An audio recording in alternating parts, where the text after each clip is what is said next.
trois remarques. Bien que retiré de la vie publique depuis 2019, avec un certain nombre d'amis, nous continuons d'animer un effort de réflexion sur la métropole parisienne, sur la grande métropole parisienne, sur la région métropolitaine. Nous avons déjà publié une première tribune à l'occasion des municipales.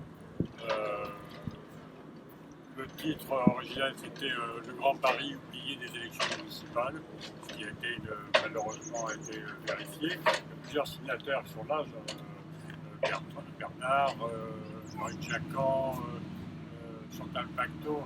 On a continué, là il y a un mois et demi, 2 mois, Le Monde a publié une tribune sur les enjeux à propos des élections régionales, pour dire que on en avait marre des campagnes de slogans et qu'il fallait quand même s'attaquer à ce qui est le cœur du problème de cette grande métropole, qui est une des plus riches du monde, qui est une des plus inégalitaires et dans laquelle la campagne électorale ne s'intéresse pas du tout aux grands enjeux d'aménagement, aux grands enjeux contre les inégalités, et que ça se résume beaucoup à des campagnes de slogans. Et là, on travaille sur un texte qui proposerait des modifications institutionnelles, bien sûr pas dans l'immédiat, mais dans la période à venir. Alors, si je peux, 2 remarques simplement, parce que je ne me permettrai pas de dire ce qu'il faut faire de l'île Seguin. Une première remarque, c'est que on vit dans une métropole où la vie des gens est incroyablement imbriquée. On n'est pas seulement mitoyen de Paris ou mitoyen de la ville d'à côté. La vie des gens dans leur rapport au travail, dans leurs pratiques de loisirs, leurs pratiques commerciales, leurs pratiques culturelles, la vie des gens est étroitement imbriquée. Et les enjeux ne se résument pas, ne peuvent pas se penser uniquement à l'échelle communale. Donc ce que je vois comme grand problème dans cette grande région métropolitaine, c'est que si on n'arrive pas à s'attaquer à ces grands enjeux qui sont ceux des inégalités, qui sont ceux du défi du changement global, de la biodiversité, de la nature, de la pollution, si on reste dans les structures communales, eh bien, on n'arrivera jamais à dégager les grandes solutions qui sont nécessaires. C'est impossible, ça n'a pas, il suffit d'y réfléchir 2 secondes. Et malheureusement, l'irrédentisme municipal a pris encore de la force. Chaque commune, parce qu'elle est assez importante, Boulogne c'est une grande ville avec des moyens à l'échelle de la France, Boulogne c'est une grande ville, donc chacun considère qu'il peut être maître chez lui sans avoir à demander l'avis de tous les autres, pas seulement des voisins, mais de tous les autres, de tous les citoyens.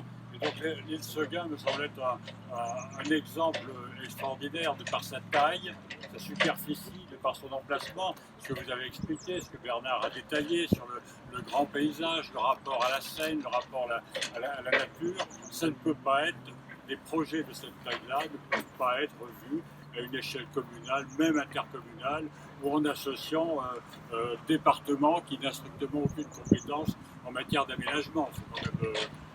Et la deuxième chose, c'est que je regrette cette situation, il faut lutter contre, et en même elle est le fait elle est comme ça, parce que aussi l'État a renoncé d'une certaine façon, il a peut-être eu les moyens d'être porteur de l'intérêt général dans beaucoup de domaines, parce que l'État, on voit bien, c'est affaibli, qu'ils n'auraient pas forcément la volonté. Et puis on a une institution régionale qui, je pense, moi, n'est pas dotée d'assez de compétences, qui n'est pas assez puissante pour pouvoir dire à Boulogne, pour pouvoir dire à Paris, à Meudon, mais penser autrement, penser à notre échelle, penser l'intérêt général de ce grand Paris. Donc moi, je pense que ça, c'est les sujets qu'il faut faire émerger. Je crois que les conférences citoyennes peuvent faire émerger ça, puisque la vie des gens, elle est celle-là. Il y a 800 000 banlieusards qui vont travailler à Paris tous les jours. Il y a 370 000 Parisiens qui travaillent à la Défense, ici les Moulineaux, à Boulogne, qui travaillent en dehors de Paris. Les gens font leurs courses dans les hypermarchés de banlieue, les gens vont au Grand Stade de France, ils vont, etc., etc. Ils vont au théâtre à Paris, mais ils vont au théâtre aussi à Boulogne, à Gennevilliers. Donc la vie des gens, elle est celle-là. Et on ne peut plus rester dans un système politique qui est autant morcelé, qui se refuse, qui a un gros retard par rapport au reste de la France d'ailleurs. Hein.